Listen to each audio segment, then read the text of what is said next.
Mi nombre es Mariana Cantarelli.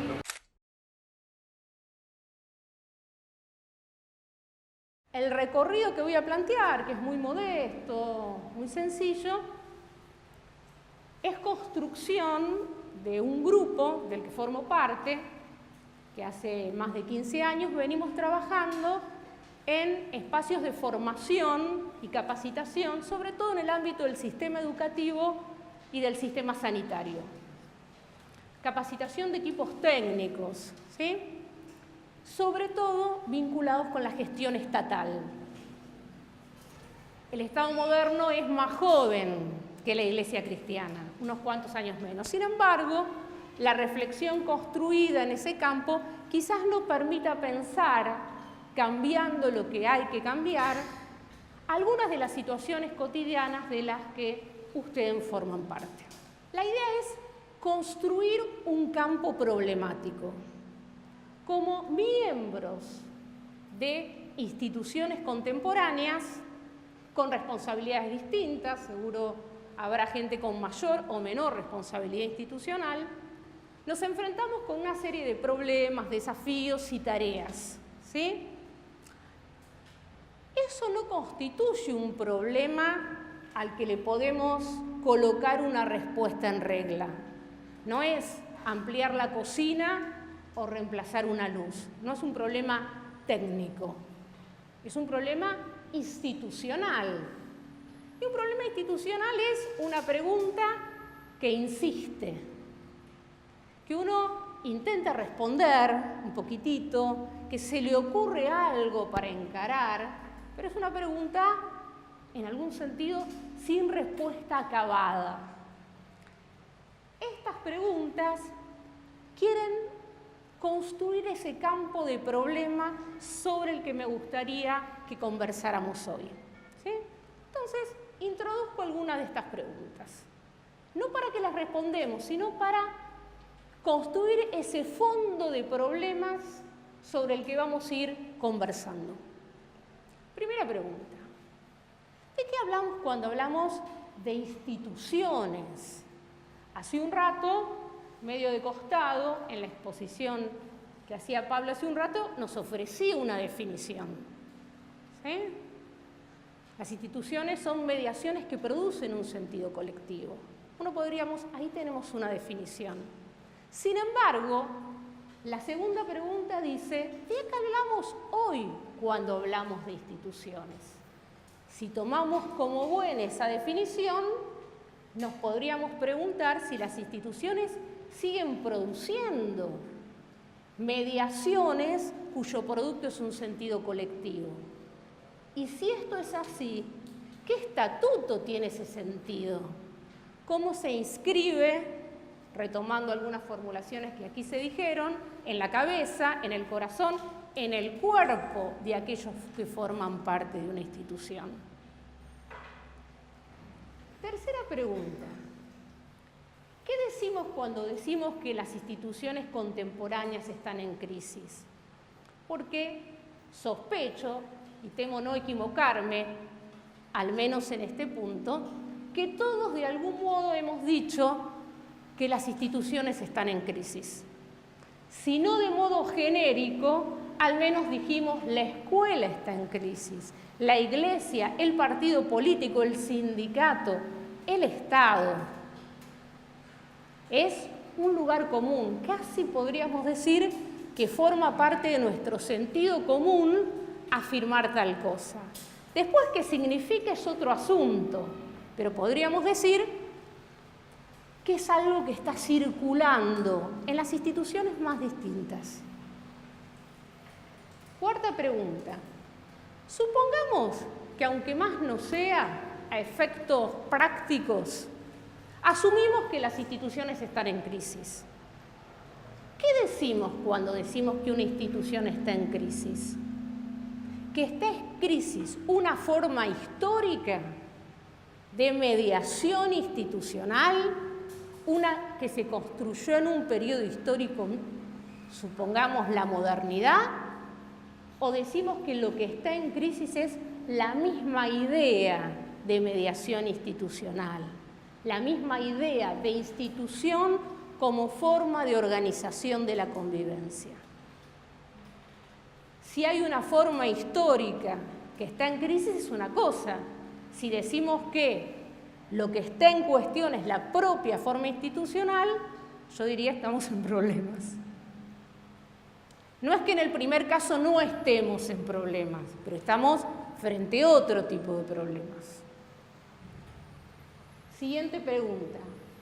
Supongamos que tengamos voluntad de definir, de bautizar a nuestra época, no porque seamos sociólogos e historiadores, sino porque cuando uno piensa un problema y está pensando en la construcción institucional, está pensando un proyecto institucional, lo está pensando en unas condiciones históricas.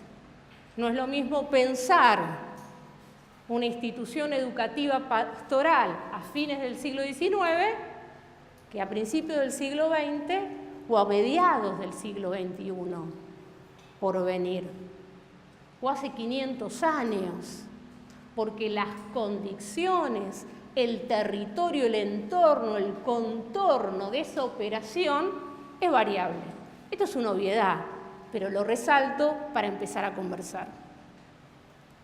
Ahora, nuestra época puede ser definida como una época postinstitucional o ainstitucional, y en buen criollo podríamos decir una época a la que no le caen bien las instituciones. ¿Habrá épocas más institucionales y menos institucionales? Sobre esto iremos conversando. Y una última cuestión, muy ligada a esta reflexión teórico-práctica, este intento de pensar nuestra práctica institucional. ¿Es posible ocupar, avistar? Ustedes hace un rato, los distintos expositores decían gestionar, gobernar, animar las instituciones, estas, las que existen hoy tal cual son, con operaciones, procedimientos institucionales construidos en otros contextos distintos. Sí, no, ¿de qué manera? Algunos sí, algunos no. Hay que tirar todo por la ventana, hay que tirar una parte. Antes de tirarlo hay que revisarlo. Lo tiramos y después pensamos. ¿Qué hay que hacer? Es decir, como observarán, estas preguntas son enormes en el sentido que es posible ensayar una aproximación de diversas formas. Sin embargo, cuando llevamos adelante la tarea en nuestras instituciones, lo sepamos o no, con mayor presencia o menor presencia, de algún modo nos rodean, nos marcan, nos condicionan la mirada, suponen un tipo de intervención u otro tipo de intervención. Es decir, sobre este fondo problemático, sobre estas preguntas, me gustaría empezar a exponer este recorrido que he preparado. Primera pregunta. La primera pregunta es el problema de la construcción institucional. ¿Qué implica construir instituciones hoy? Y estoy pensando desde un inspector general, un rector, un secretario, un maestro, un profesor, las diversas escalas. Es decir, con diversos niveles de responsabilidad se construye institucionalmente. Bueno, ¿de qué hablamos cuando hablamos de construir institucionalmente?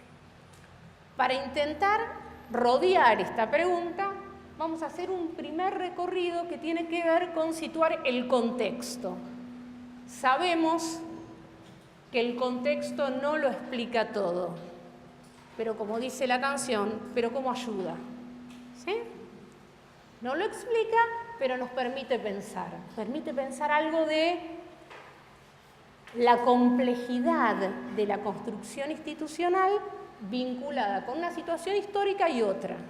Inclusive uno podría decir, en una misma época, en instituciones distintas, o en momentos institucionales, es decir, cuando estaba el rector anterior, cuando estaba el secretario, la secretaria o el director o el sacerdote. ¿Por qué? Porque hay un contexto y hay formas de conducir una institución. Efectivamente, el contexto y el modo de conducir una institución producto un impacto en las instancias de construcción. Estoy diciendo otra obviedad para ustedes. Para pensar ese contexto me interesa detenerme en dos cuestiones de orden sociológico, sociohistórico, si quieren. Describir dos escenarios, un antes y un después, quizás de manera algo esquemática, pero al servicio de pensar el problema que me interesa pensar. Lo que allí aparece como el pasaje de una sociedad de la gran vinculación a la sociedad de la gran desvinculación. Una formulación construida por un sociólogo contemporáneo, que ustedes conocerán, que se llama Bauman. Para meternos en la sociedad de la gran desvinculación, me interesa que nos detengamos en otro concepto, la fragmentación. Hace un rato les decía que una época puede ser bautizada de formas distintas, y ese bautismo, esa nominación, tiene que ver con el problema que buscamos pensar.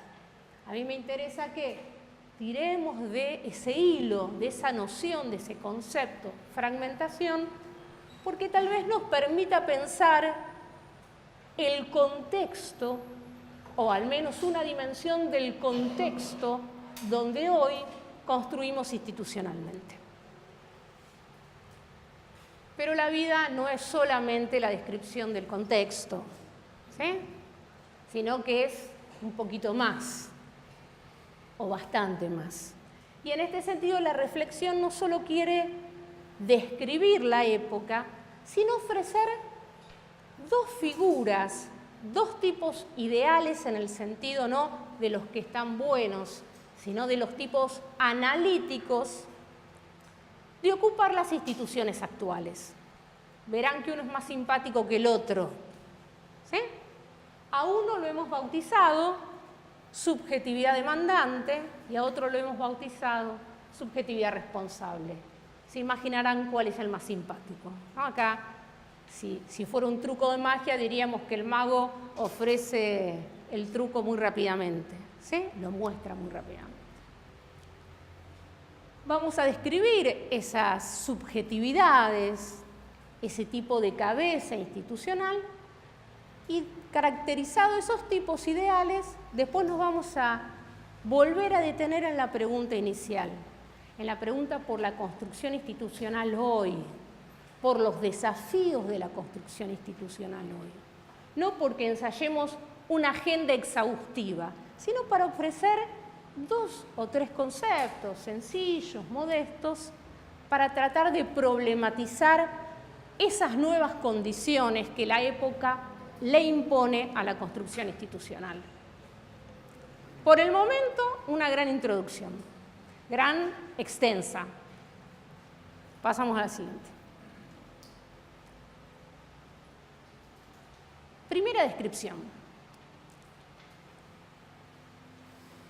¿Se acuerdan que recién les decía que lo que me interesa en primer lugar describir es el contrapunto entre dos lógicas sociales? ¿Sí? La sociedad de la gran vinculación y la sociedad de la gran desvinculación. Hace un rato les decía que el sociólogo Bauman construyó estos tipos ideales, estas lógicas. Y cuando las describió, estaba pensando en dos épocas históricas distintas. La sociedad de la gran vinculación la sitúa en Europa Occidental, porque nosotros estamos hablando fundamentalmente de buena parte de Europa Occidental y de América. No estamos pensando en el mundo, ¿sí? O al menos esta caracterización. De este lado, la sociedad de la gran vinculación. Del otro lado, la sociedad de la gran desvinculación. Son tipos ideales, construcciones analíticas, que se corresponden, en este caso, el de la gran vinculación, con lo que se conoce como la sociedad del estado de bienestar para decirlo más o menos, diríamos entre 1930 y 1970, para poner dos números redondos. ¿Sí? Un tipo de sociedad que lo ubicamos en un periodo histórico determinado, más o menos, 1930 a 1970. Y del otro lado, la sociedad que resulta de la crisis de la sociedad de la gran vinculación. El esfuerzo que tenemos que hacer, entre otros, son muchos, pero un esfuerzo de reflexión que tenemos que hacer, más allá de donde cada uno tenga su corazoncito, es que de este lado no es el bien y del otro lado es el mal. De este lado es la sociedad bella y buena y del otro lado la sociedad fea y oscura. Independientemente, insisto, de que hay épocas que nos caen mejores que otros. ¿Sí? Borges decía que las épocas, que no hay épocas más difíciles que otras, que todas las épocas son difíciles, pero sobre todo la difícil es la que nos toca vivir, ¿no? Y uno le podría dar un poco de chance a esa definición. La difícil es la que uno le toca en suerte, en definitiva. Pero de algún modo, si bien se cuela en esta caracterización un tono melancólico, deberíamos hacer el esfuerzo de describirlas, me permitiría, desapasionadamente, sin decir que una es más encantadora de la otra. Insisto, la diapositiva no lo logra, pero el espíritu es ese. Sociedad de la gran vinculación. La sociedad de la gran vinculación, en líneas generales, la podríamos definir como una sociedad cuya tendencia es a la cohesión social. El cuerpo social es un cuerpo cohesionado, de hecho, es la propia idea de un cuerpo construido de una serie de órganos que tienen una función y que además es una función complementaria, podríamos decir. Esto no quiere decir que todos los pensadores modernos lo pensaran de este modo, pero uno podría pensar que la sociedad de la gran vinculación es fundamentalmente una sociedad cohesionada. Esta cohesión social es un producto natural. Hace un rato nos desayunaron y nos dijeron que no hay, al menos en este plano, construcciones naturales.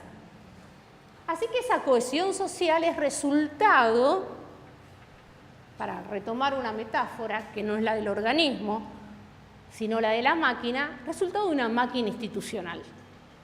¿Por qué estamos reunidos de este modo y no de otro? Porque hay mediaciones institucionales, decíamos hace un rato. Y esas mediaciones institucionales, para la sociedad que estamos analizando, la podemos llamar metainstitución estatal. Y no estamos hablando solamente del gobierno, sino de las relaciones sociales, del conjunto de instituciones que producen cohesión. La familia, o que producían. La familia, la escuela, la iglesia, el sindicato, el partido político, si me apuran, hasta el bar de la esquina. Como mecanismos de transmisión, como mecanismos de marcación, como mecanismos de construcción de subjetividad. Sociedad de la gran vinculación cohesionada. Y del otro lado, del otro lado de esa línea, y en la sociedad que nos toca en suerte, no hay cohesión social. Sí, de hecho, estamos aquí reunidos. Hemos coincidido en una serie de coordenadas espaciotemporales. Alguien produjo este efecto. Hay cohesión. Sin embargo, uno podría decir que la cohesión que producen estas instituciones parece menos eficaz que la de la sociedad de gran vinculación. Es decir, que la materia social en la sociedad contemporánea tiende a la dispersión. Para producir esta reunión, para producir esta cohesión, si pudiéramos comparar un evento equivalente a este en la sociedad de la gran vinculación, seguramente hubiese sido necesario producir muchas más operaciones de reunión. es más costoso institucionalmente reunir, convocar, atar, transmitir. No en términos de dinero, también de dinero podríamos decir, en términos de los recursos sociales para que esta reunión no rivalice con otras reuniones de otro tipo, por decirlo de algún modo. Entonces, mientras en la gran vinculación la materia social tiende a la cohesión, en la sociedad de la gran vinculación tiende a la dispersión. Insisto, no estamos diciendo que no hay cohesión, sino que esa reunión es más contingente, si la podemos llamar de esta manera.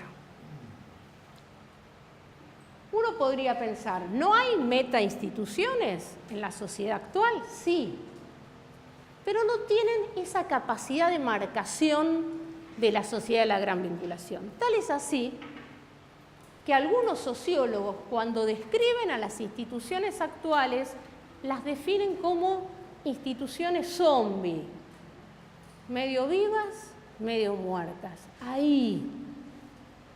¿Sí? Primera cuestión, entonces. No es lo mismo construir institucionalmente en un horizonte caracterizado por la cohesión social que en un horizonte caracterizado por la dispersión social. Ya empezamos menos 20, por decirlo de algún modo. Sociedad de la gran vinculación.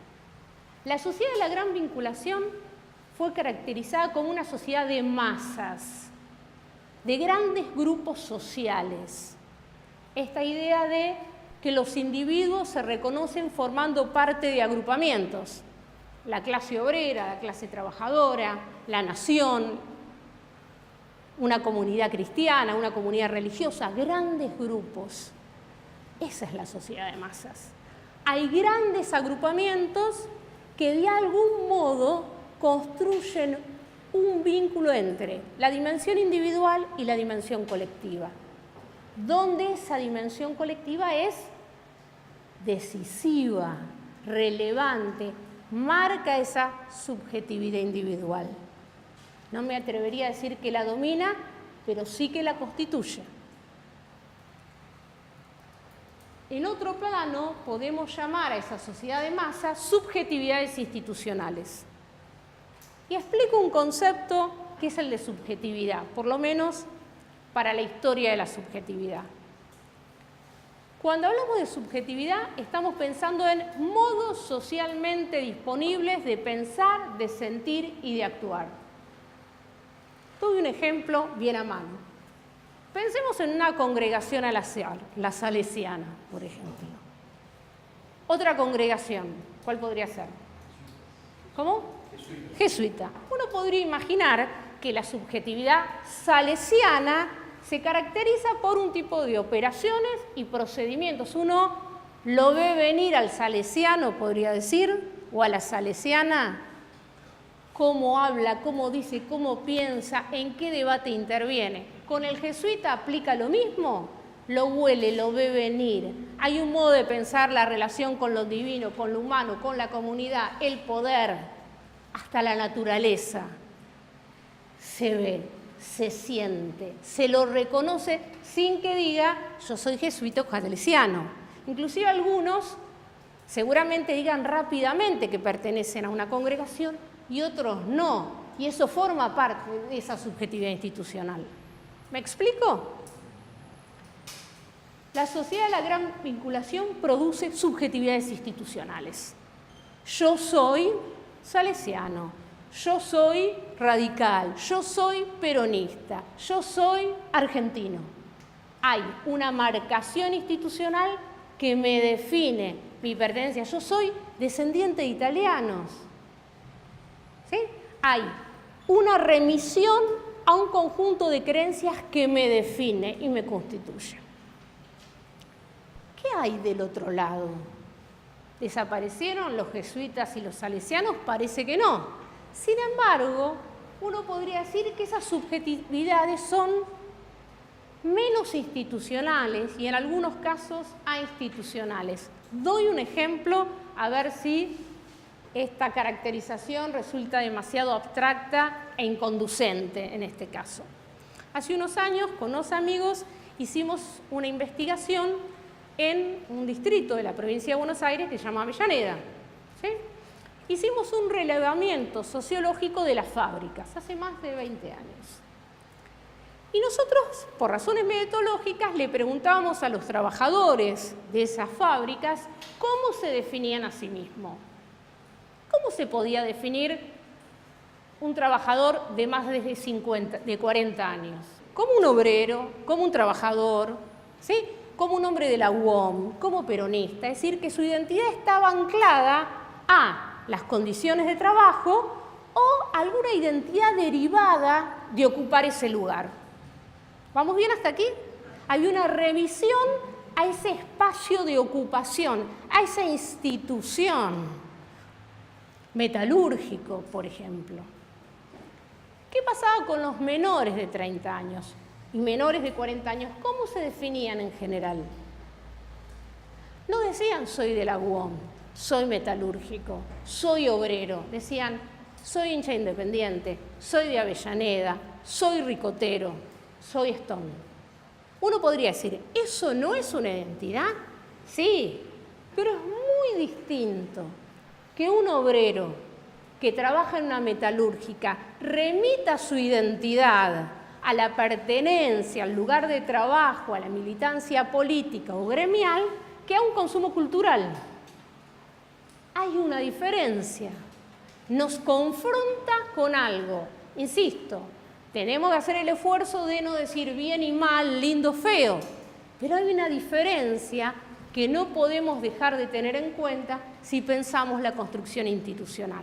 No digo los muchachos de Avellaneda, lo que digo es que hay algo de esta diferenciación que quizás nos permite iluminar otras situaciones institucionales.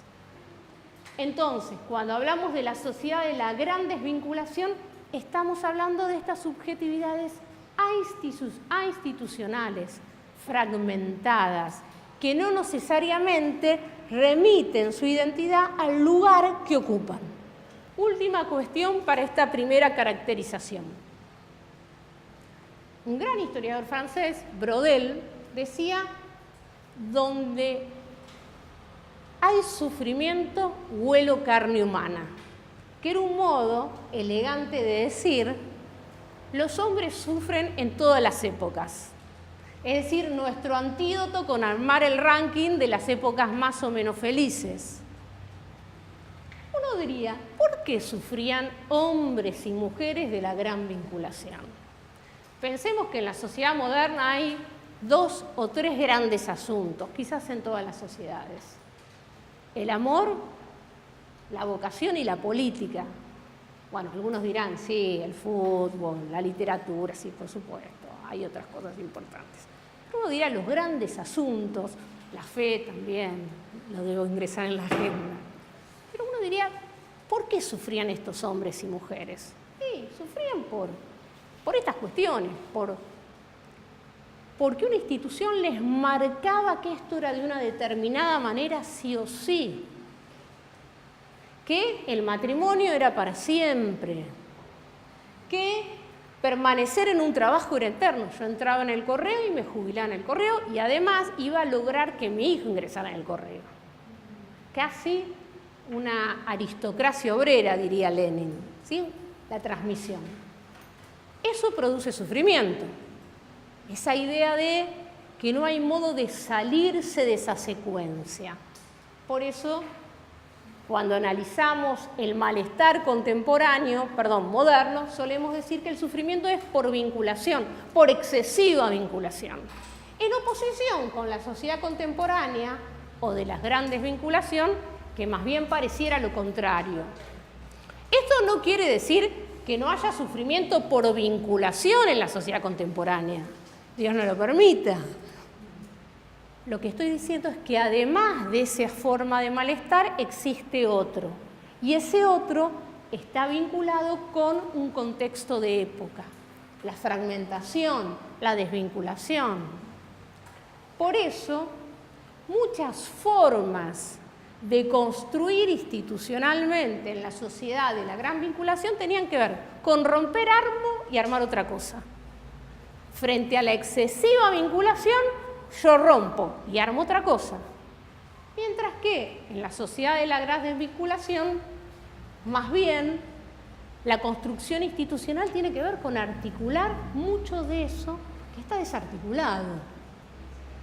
No hay tantas cadenas que romper, más bien hay fragmentos que reunir, por apelar a una metáfora.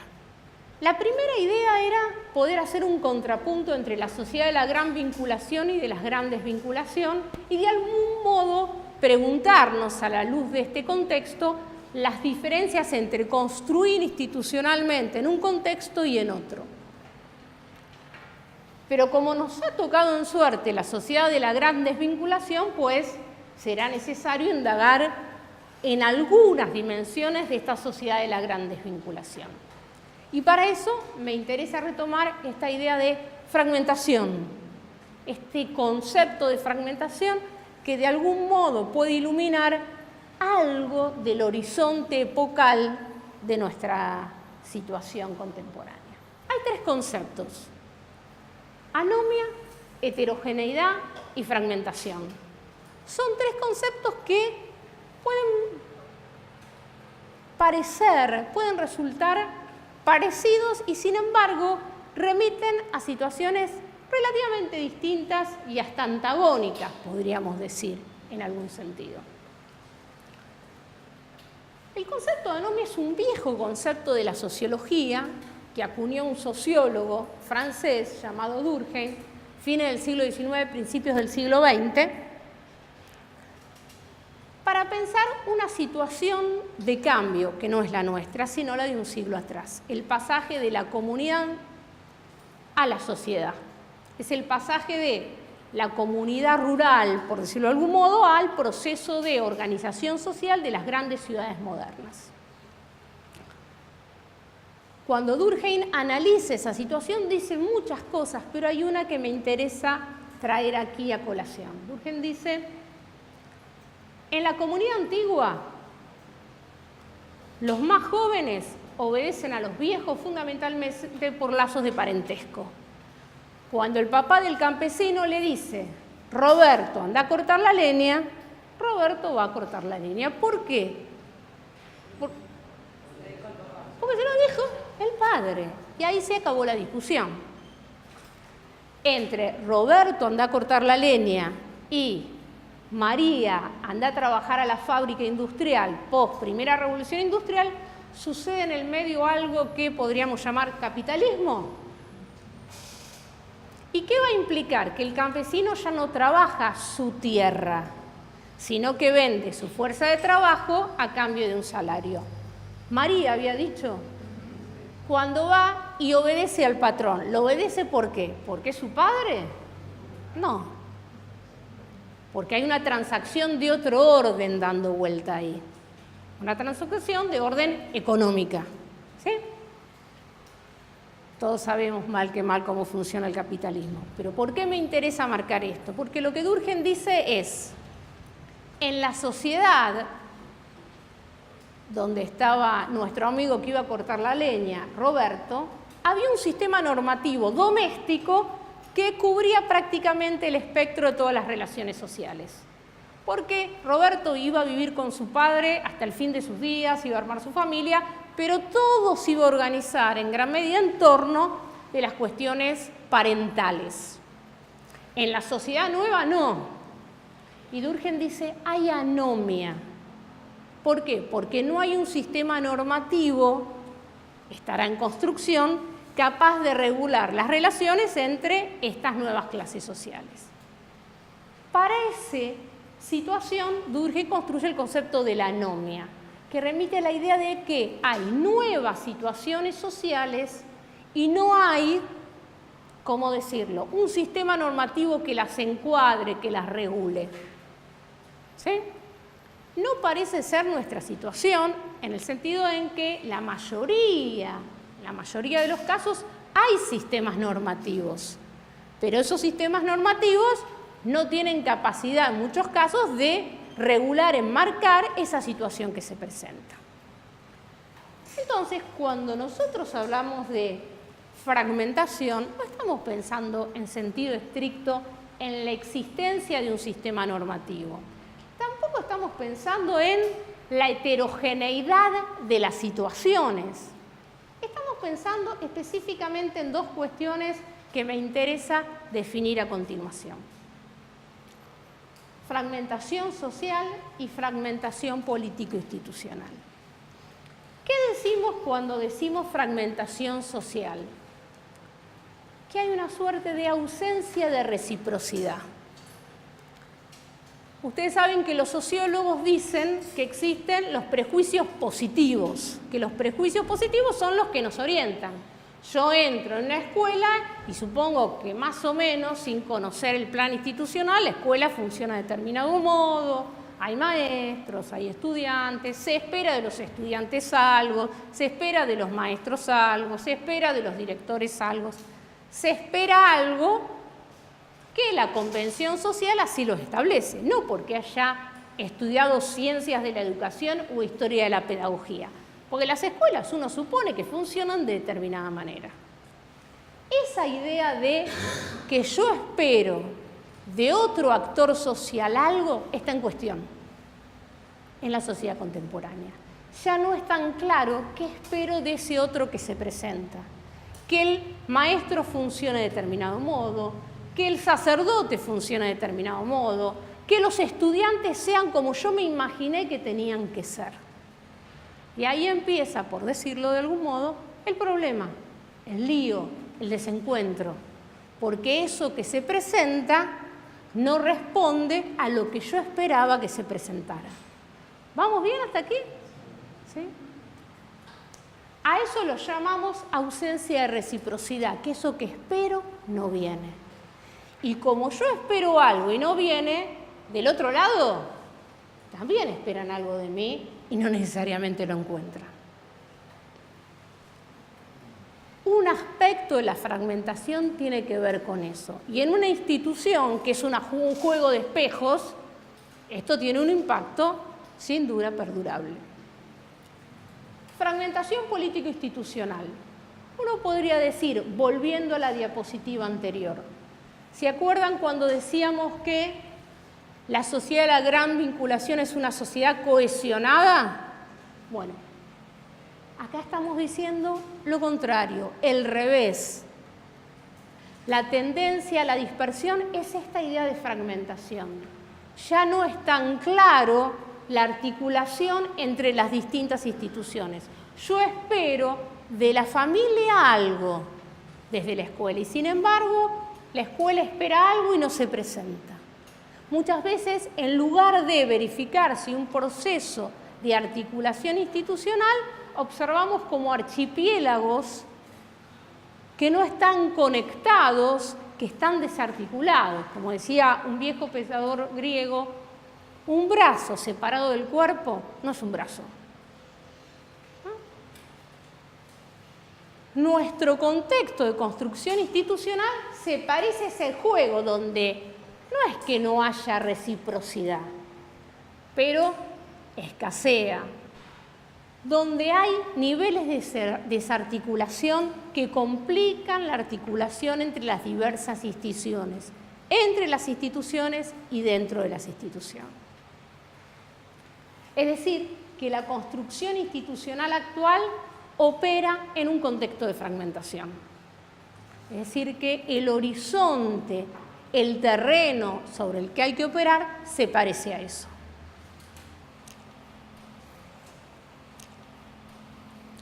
Esta es la última diapositiva de la primera parte, que es la descripción del contexto. ¿Sí? Si tuviéramos que resumir lo dicho hasta aquí, volveríamos a decir sociedad de la gran vinculación versus sociedad de la gran vinculación y la fragmentación como un rasgo que define esa sociedad que tiende a la dispersión social. Aquí me gustaría destacar, teniendo en cuenta ese contexto, algunas condiciones que podríamos considerar a la hora de pensar la construcción institucional. Y son 4 dimensiones de 2 tipos distintos. La primera tiene que ver con que la heterogeneidad y la complejidad de las trayectorias juveniles, infantiles y adultas, que lo podríamos formular de siguiente modo. Hoy los modos, las formas de las subjetividades, de los modos de ser, de pensar, de sentir, de los niños, de los adolescentes, de los jóvenes, pero también de los adultos, son heterogéneos.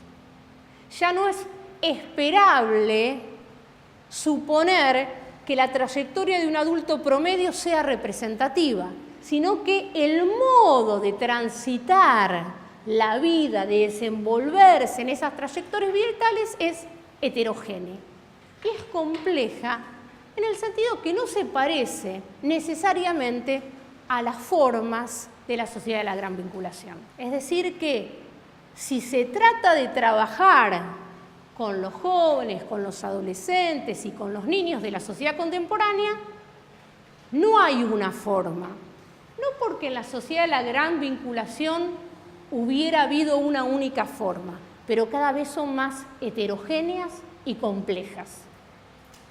Y la segunda cuestión, que también decía Débora Cantor, es la situación de vulnerabilidad socioeconómica de gran parte de la población. Trabajar con jóvenes y con niños, pero también con adultos, pero estábamos concentrados en niños, adultos y adolescentes, implica transar con población que está en una situación de vulnerabilidad socioeconómica grande. ¿Eso qué implica, entre otras cosas, respecto del asunto que nosotros pensamos? Que el proceso de relación de esa población con las instituciones es complejo, escaso, intermitente. La escuela, el hospital, sospecho que la iglesia, no espera que esa población se presente, sino que muchas veces sale a buscar a esa población. No es lo mismo construir institucionalmente en un horizonte donde se produce esa articulación y esa población llega, que descentrarse y salirla a buscar, que descentrarse y retenerla. Pero no se trata solamente de que esas subjetividades variaron, sino que lo que un sociólogo francés, Duet, llama el programa institucional está en crisis. Cuando describíamos la sociedad moderna, la sociedad de la gran vinculación, la definíamos como una subjetividad que produce identidades institucionales. Es decir, que tiene un programa institucional que produce un sentido, que produce vocación, que produce, dicho en términos político-institucionales, un horizonte que le define a sus agentes para qué están trabajando, el sentido de la acción que llevan adelante. Uno podría pensar, ¿no existe un programa institucional actual? Sí, pero admitamos que no tiene la potencia integradora y totalizante que tenía el de la sociedad de la gran vinculación. Hay que volver a pensar en este sentido qué es un programa institucional para una sociedad como esta, que es distinta a aquella. Y otro modo de decir que está en crisis el programa institucional es decir que las instituciones hoy tienen menos poder y menos prestigio, que tenemos que ocupar un conjunto de instituciones menos prestigiosas y poderosas en el siguiente sentido, en la capacidad de marcar la subjetividad, de producir subjetividad, porque rivalizan con otro tipo de experiencias vinculadas fundamentalmente con el consumo. Esto de algún modo para describir el contexto de la construcción institucional en la sociedad contemporánea. Hasta aquí describimos el horizonte de la época. Ahora me gustaría avanzar en la caracterización de dos subjetividades, dos modos de ocupar las instituciones. dos tipos ideales.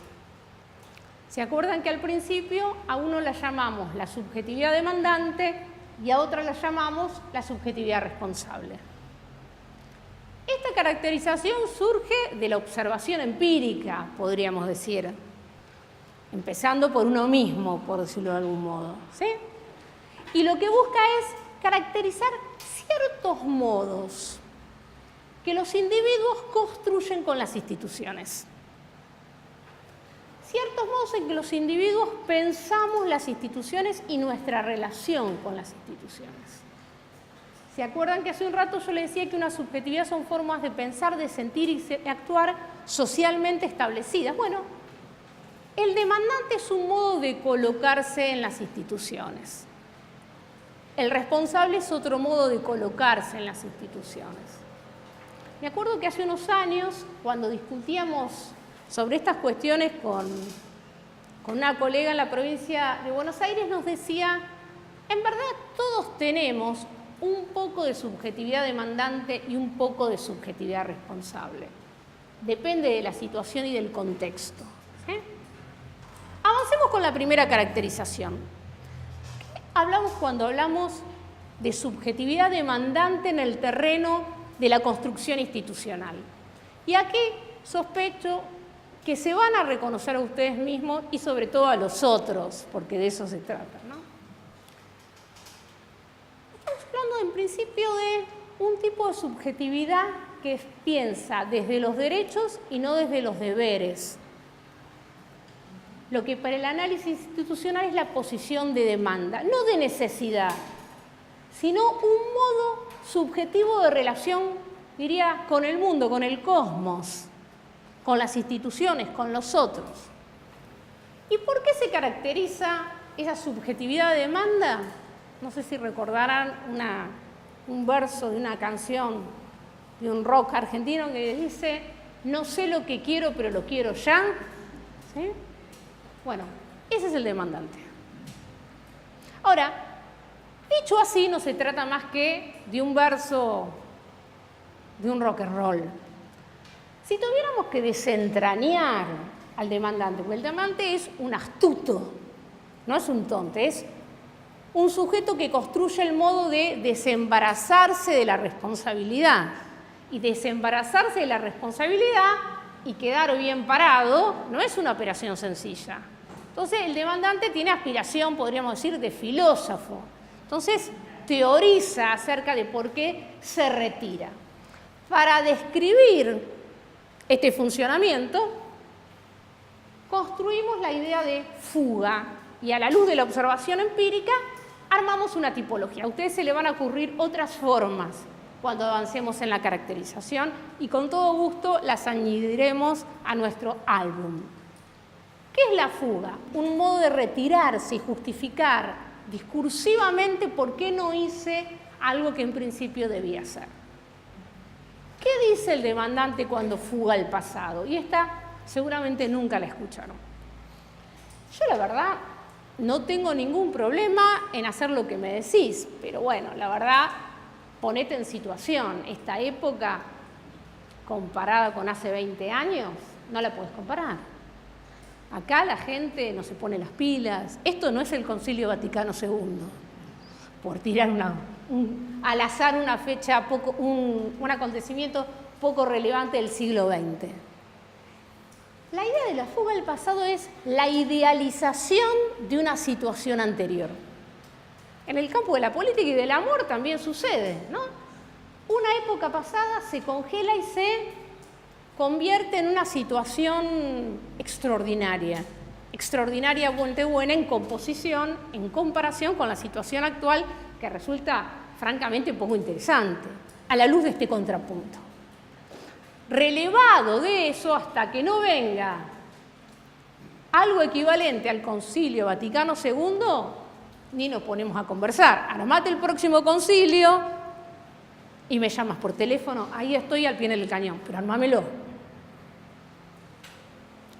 Fuga a los valores. Para algunos la fuga a los valores es una variante del pasado. ¿Qué querés? Con estos jóvenes se drogan, ¿Están con el celular todo el tiempo en la esquina? ¿Qué querés? ¿De qué carisma me hablas? Ni Don Bosco podría trabajar con esta gente. Con eso te digo todo. De nuevo, la idea de que hay un valor superior que no se verifica en esta época. De algún modo sucede lo mismo. Esta gente es, de algún modo, impresentable. Fuga a la interna. Cualquiera que haya participado en institución, sea el Congreso de la Nación o la Comisión de Bochas del Club 12 Corazones, sabe que las internas forman parte de cualquier organización, ¿o no? Ustedes saben que los politólogos dicen que la construcción institucional está conformada por dos dimensiones. Una dimensión arquitectónica, que es el proyecto, queremos ir para allá, estos son nuestros objetivos, la arquitectura, y la dimensión agonal, el conflicto. Cuando uno está en una organización, puede haber visiones distintas acerca de la dimensión arquitectónica. Y finalmente, esa interna en torno de esas visiones se zanja agonalmente, a partir del conflicto, bajo la forma que adquiere el conflicto en esa organización. La votación, un concurso, instancias de presión de los más diversos tipos. La fuga a la interna forma parte de esta interna, forma parte de este modo de retirarse de la tarea. Y acá se están matando, vos sabés cómo son. Hasta que más o menos no se ponga el conflicto en caja, no se puede construir institucionalmente. Vos viste cómo están el rector y el vicerrector, enfrentados históricamente. No se puede construir. Aquí la interna se aparece de nuevo como un modo de explicar, un modo de autoexplicarse en la escala de responsabilidad de la que uno forma parte, ese tomar distancia de la construcción institucional. Cuarta fuga, mi preferida, fuga a los recursos. Ustedes saben que, por definición, desde el proyecto más chico hasta el proyecto más grande, siempre le faltan recursos. O cuando uno está pensando en llevar adelante un conjunto de planes de acción, siempre algo falta. Si uno tiene una instancia de planificación y proyección, siempre se le ocurre, y podríamos armar esto, y podríamos hacer esto, y traer esto. Es decir, por definición, los recursos son escasos. Pero muchas veces se convierte la falta de recursos, por más que objetivamente puede ser que falten, en la excusa perfecta para, de nuevo, retirarse de la construcción institucional. Pasado, valores internos, recursos son excusas, más allá de que efectivamente haya épocas, podríamos decir desde otra perspectiva, más complejas que otras, falten recursos o haya efectivamente momentos de interna institucional muy compleja, o se perciban nuevas formas de valores que son difíciles de visualizar. Diapositiva siguiente. Y avanzo en la caracterización. Hasta aquí hablamos de la subjetividad demandante. ¿Se hacen una idea de qué estamos hablando? Avancemos en la otra cara de la moneda, en la subjetividad responsable.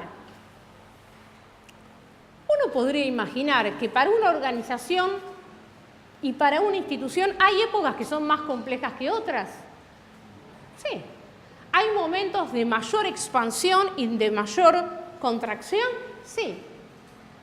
Sin embargo, la pregunta surge es cuando ese pasado aparece exclusivamente como un modo de degradar el presente y no como la posibilidad de historizar un contexto que nos dé insumos para pensar la situación actual. No porque tengamos voluntad de ser historiadores, sino porque pensar históricamente un modo de imaginar un proyecto en un contexto distinto quizás nos permita pensar algo del actual. Fuga a los valores. ¿Es cierto que no hay valores o es cierto que es posible pensar que se construyen nuevas formas de valor o que los valores adquieren otra forma? La subjetividad responsable no será aquella que se imagina la posibilidad de construir otras formas de valores que organicen la convivencia institucional. Fuga a la interna. El que ha trabajado en una institución sabe que siempre el conflicto forma parte de la cosa y que en tal caso la reflexión institucional está orientada a producir una articulación que supere esa interna en la medida que sea posible. Habrá momentos donde es posible y habrá momentos que no. Fuga a los recursos. Y ahora cuento una anécdota muy chiquita para tratar de iluminar esta idea de la subjetividad responsable. Yo recuerdo que en la primaria tenía una maestra salteña que siempre contaba la epopeya de Güemes. ¿Sí? No sé si han conocido algún salteño, algunos son pro Güemes y otros anti Güemes. Los güemistas, por decirlo de algún modo, insisten y mucho en la operación de Güemes cuando San Martín lo llama y le dice que forme el Ejército del Norte. No sé si hay algún profesor de historia en la sala o algún conocedor de la historia argentina en ese nivel de profundidad. Cuando San Martín le dice a Güemes, armate un ejército del norte, porque están los españoles en el norte, no le manda un anexo con un presupuesto para armar el ejército. Le dice, manejalo, flaco, fíjate qué haces. Imagínense a Güemes en el norte, mira, ¿y qué se imagina el ejército español? Ustedes saben que para esa época el ejército español era un ejército de línea, de los ejércitos más importantes del mundo occidental. ¿Y qué dice Güemes? ¿Voy a armar un ejército de línea? No. Mira, ¿y con qué se encuentra? Con los gauchos, con los indios, que andan a caballo, con boleadoras, que tienen un modo de organización y conocimiento territorial muy distinto al de los españoles, y dice, donde otros ven un grupo de impresentables para ahorrar tiempo y dinero, diría, yo veo una forma de organización militar alternativa. Y ahí inventa el concepto de guerra de guerrillas. Ve algo que el resto no ve, ve un recurso donde otro no lo ve. Mira eso, podríamos decir, con otros ojos. Esa es la subjetividad responsable. Casi diría, retomando una metáfora bíblica, es la multiplicación de los panes y de los peces. ¿Estamos de acuerdo que hay nuevas condiciones para la construcción institucional? Podríamos decir que sí. Podríamos decir que en los últimos 30, 40 años se han producido transformaciones en las formas de organización social. ¿Estaríamos de acuerdo en eso? Que a eso lo podemos llamar pasaje de la gran vinculación a la gran desvinculación, o de otra forma, pero que la lógica social con la que tenemos que lidiar, trabajar, imaginar, es otra. Podríamos estar de acuerdo. A mí me interesa pensar específicamente en relación con el problema de la construcción institucional y las nuevas subjetividades, un asunto importante, al menos en esta reflexión. No hay dudas que se nos presentan nuevas subjetividades, que los jóvenes, los adolescentes y los niños son distintos a lo que nosotros fuimos. Y también será necesario pensar que los dispositivos para recibirlos, para alojarlos en la escuela, en el hospital, en la iglesia, en los espacios formativos de hospicios, los tenemos que repensar. ¿Podríamos estar de acuerdo en eso? Que entre lo que esperamos que se presenta y lo que se presenta hay una diferencia. Uno podría decir, es así, pero podríamos decir que hoy por hoy esa diferencia es mayor que en otra época, que se parece muy poco a lo que esperamos, porque hablamos de nuestro lado, ni quiero pensar lo que piensan del otro lado, por supuesto, ¿no? Uno podría pensar que pensar la construcción institucional nos exige pensar esas dos dimensiones, entre otras. Las nuevas subjetividades, sin caer en dos tentaciones que de algún modo decía Débora Cantor. No se trata de celebrar lo bueno que se presenta o lo nuevo que se presenta. Los jóvenes son bárbaros, los niños son extraordinarios. manejan la tecnología de modo hermoso, son más libres.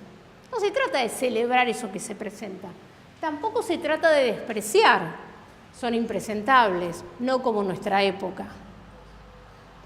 Ahora, si una institución tiene pretensión de marcar esa subjetividad que se presenta, de marcarla en el sentido de producir una variación, tiene que saber con qué pingos se están lidiando en la cancha o no, sin caer en la idea de que son extraordinarios o son extraordinariamente malos. Ese ejercicio de análisis es necesario hacerlo. Esa reflexión respecto de la nueva subjetividad que se presenta y la tensión con el dispositivo es necesario pensarla. Sin que el dispositivo tenga que renunciar a esa presentación juvenil y decir, bueno, yo ahora voy a adaptar la escuela a lo que quieren los chicos. No se trata de eso. Tampoco se trata de que los pibes se adapten a un dispositivo que está un poquito, no sé si arcaico, pero que es necesario revisar. ¿Sí? Es necesario producir una instancia de reflexión sobre ese que se presenta para poder marcarlo. Pero esa marcación requiere volver a revisar los recursos, los procedimientos, las operaciones, los dispositivos con que alojamos a ese que se presenta. ¿Más o menos se entiende hasta aquí? Y entre las 1000 cosas que hay que pensar, a mí me interesa destacar 3 a la hora de pensar el vínculo entre las nuevas subjetividades y los viejos dispositivos institucionales. Primero,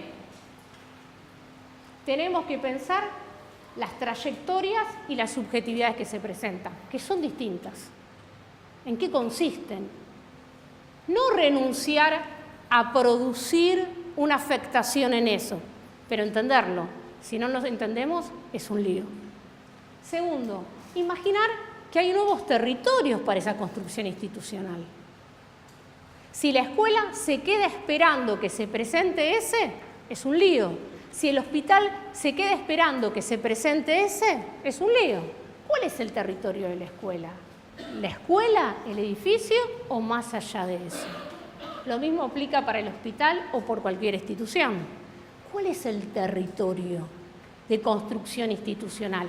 ¿Está definido por ese muro o está definido por otros términos? Y última cuestión.